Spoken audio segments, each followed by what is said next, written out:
नमस्कार, आप देख रहे हैं एक न्यूज 24 और मैं हूं स्वाति आपके साथ। देश में E20 पेट्रोल को लेकर बहस एक बार फिर तेज हो गई है। एक तरफ केंद्र सरकार इसे ईंधन के क्षेत्र में बड़ा बदलाव और पर्यावरण के लिए जरूरी कदम बता रही है, लेकिन वहीं दूसरी ओर विपक्ष इसके खिलाफ सवाल उठा रहा है। इसी मुद्दे पर आम आदमी पार्टी के राष्ट्रीय संयोजक अरविंद केजरीवाल ने केंद्र सरकार पर निशाना साधा है। उनका आरोप है कि सरकार लोगों की आपत्तियों और चिंताओं के बावजूद E20 ईंधन को बढ़ावा दे रही है। सबसे पहले समझते हैं कि E20 पेट्रोल क्या है। E20 ऐसा ईंधन है जिसमें 20% एथेनॉल और 80% पेट्रोल मिलाया जाता है। एथेनॉल मुख्य रूप से गन्ने, मक्का और दूसरे कृषि उत्पादों से बनाया जाता है। केंद्र सरकार का मानना है कि इससे कच्चे तेल के आयात पर निर्भरता कम होगी, किसानों को फायदा मिलेगा और प्रदूषण भी घटेगा।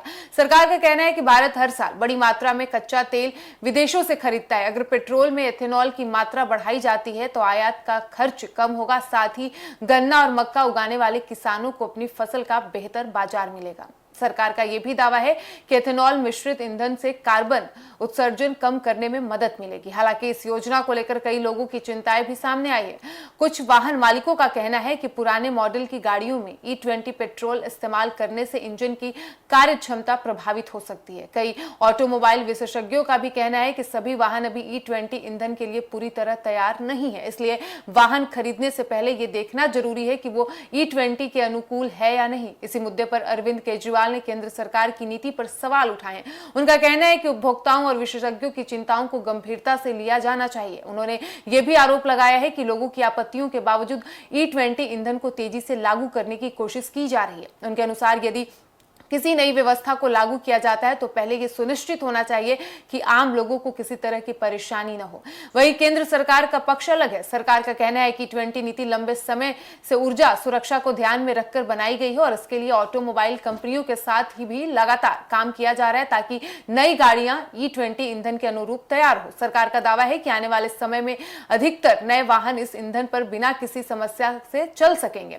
लेकिन आपको बता दें कि ऑटोमोबाइल कंपनियां भी धीरे धीरे E20 फ्यूल कंपैटिबल मॉडल बाजार में ला रही है। कई कंपनियों ने पहले ही ऐसे इंजन विकसित कर दिए हैं जो ईंधन के साथ बेहतर तरीके से काम कर सकते हैं। हालांकि जो पुराने वाहन हैं उनके मालिकों के लिए अभी भी कई तरह के सवाल हैं। उन्होंने कहा है, विशेषज्ञों का इस पूरे मामले पर मानना है कि E20 जैसी नई तकनीक को लागू करने के लिए लोगों की सही जानकारी उन तक पहुंचाना जरूरी है। यदि वाहन मालिकों को यह स्पष्ट जानकारी मिले कि उनकी गाड़ी E20 के लिए उपयुक्त है या नहीं तो भ्रम की स्थिति काफी हद तक दूर हो सकती है।